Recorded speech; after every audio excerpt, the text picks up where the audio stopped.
One of the president's main agenda items, as you just heard there, is North Korea denuclearization.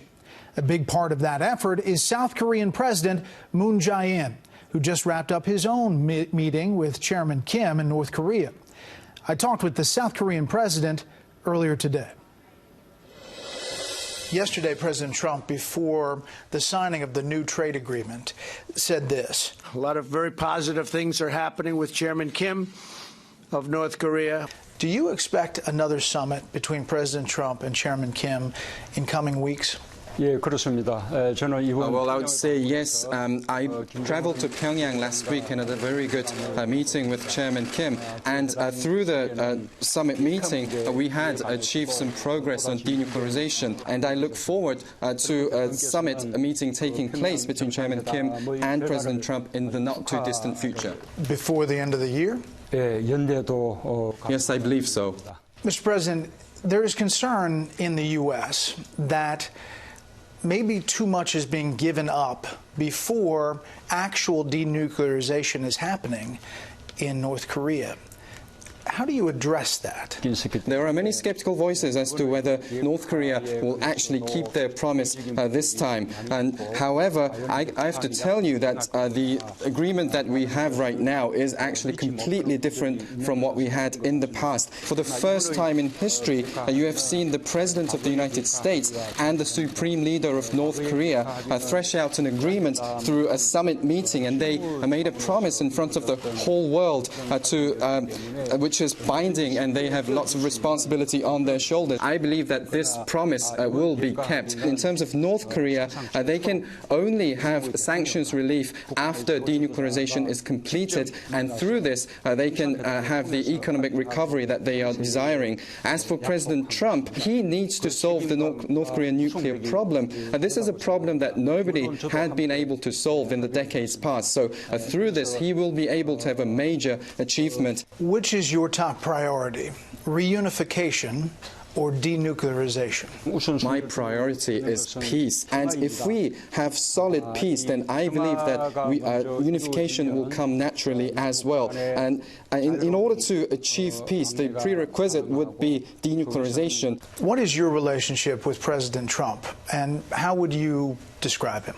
Ever since my inauguration last May, I had 7 summit meetings with President Trump, as well as more than 20 phone calls. I can tell you that I've become more than a friend with President Trump, and between the two of us, there is absolutely perfect trust.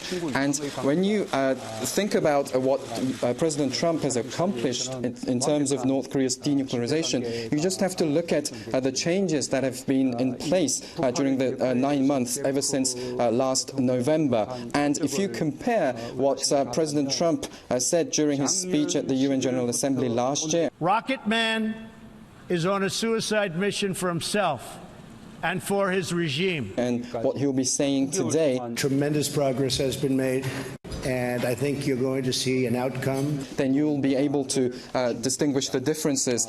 And ever since last November, North Korea has not engaged in any nuclear or missile testing or any provocations of this kind. And they have already permanently dismantled the nuclear test site in Punggye-ri. This is actually the only nuclear test site they have, which means that they will not be able to have another nuclear test in the future. And during my summit meeting with Chairman Kim in Pyongyang last week, he also expressed his willingness to permanently dismantle the missile engine test site and the launch platform in Dongchangni under observation of American experts. And when he implements these measures, this will mean that North Korea will not be able to test long-range missiles again. So now all of this means that North Korea will not be able to threaten the United States with their nuclear or missile arsenal. He is actually willing to take additional measures, including the dismantlement of the nuclear bases in Yangbyan. And all of this change that we are witnessing right now was possible because the President of the United States decided to have the first ever summit with the leader of North Korea in 70 years of their history. All of my praise goes to President Trump. So you give him a lot of credit. 그렇습니다. Yes. You've met with Chairman Kim more than most people in the world. How do you describe him? His sensibilities? Is he serious? Do you really believe that he could denuclearize the North fully? Or is that something that really is the identity of North Korea? Chairman Kim has unwavering trust and expectations for President Trump, and he is also aware that the complete denuclearization of North Korea, such a major feat, can only be achieved by someone like President Trump. So Chairman Kim actually wants to achieve the complete denuclearization of North Korea with President Trump within his first term in office, and he has expressed this commitment, this desire on many occasions too. So in order to make progress, he wants to have the second US-North Korea summit as soon as possible. I would say that Chairman Kim is young, but he's candid, and he also has clear commitment to denuclearization, and he is now ready to abandon his nuclear program and focus on economic development instead in order to help his people. He has this kind of a strategic mind. He is looking forward to achieving complete denuclearization with President Trump and afterwards receive economic assistance. Do you think that full verifiable denuclearization, the goal of January 2021 that has been talked about, is that realistic? It seems like a lot to go in a short period of time. During my summit meeting in Pyongyang, Chairman Kim mentioned he is willing to have the international inspectors inspect these activities. He said that he's willing to permanently dismantle the related facilities in a verifiable way. So I believe that I have ascertained Chairman Kim's commitment to complete denuclearization. Therefore, now if North Korea takes genuine measures in terms of dismantling their nuclear program, it all comes down to whether the United States is ready to provide corresponding measures in a swift way. For the United States, they promised to end its hostile relations with North Korea, to provide security guarantees and also work towards new US-North Korea relations. So although all these actions would not happen simultaneously, broadly, I believe that these actions need to be taken in parallel. If the United States could provide this kind of trust, I believe that we will be able to accelerate the denuclearization process. This is why I believe that the denuclearization is achievable within the first term of President Trump's term. Do you trust Chairman Kim? From a U.S. perspective, he does not have a great track record of promising and then delivering on things.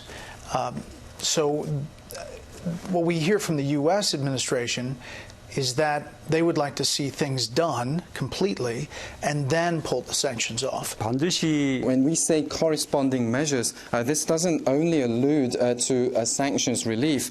We could think about the declaration to end the Korean War, or humanitarian assistance, or the exchanges, the cultural and artistic exchanges, and such kind of non-political exchanges. So we could think about establishing a U.S.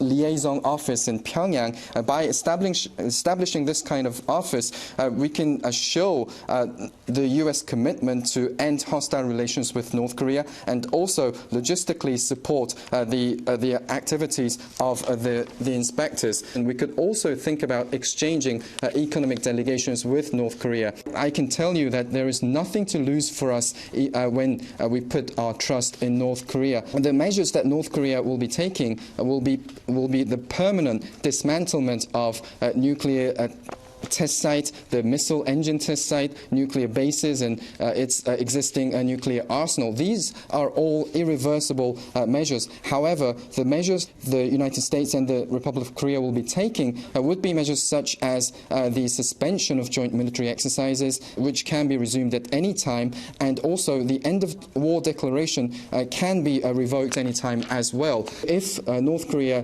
goes back on its promise, then we can put on these sanctions once again. The United States has nothing to lose. Do you envision seeing one Korea in your lifetime? Well, it is very difficult to predict when unification will be achieved. We cannot really plan for this kind of thing. I believe that if we establish complete peace, then we will be able to see one day, all of a sudden, the unification come. And I'm hopeful that I'll be able to see it within my lifetime. The U.S. has had troops on the Korean Peninsula for 60-plus years. Do you want to see U.S. troops leave sooner rather than later? I would say no. I can tell you that the U.S. forces in Korea not only is beneficial for our deterrence vis-a-vis North Korea, but also it's playing a linchpin role in terms of upholding peace and stability in the Northeast Asian region as a whole. Even after the peace treaty is signed and even after unification is achieved, I can see the U.S. forces in Korea remain in place for the peace and stability of the Northeast Asian region. You mentioned the end of war declaration. Do you expect to sign that at this next summit with President Trump?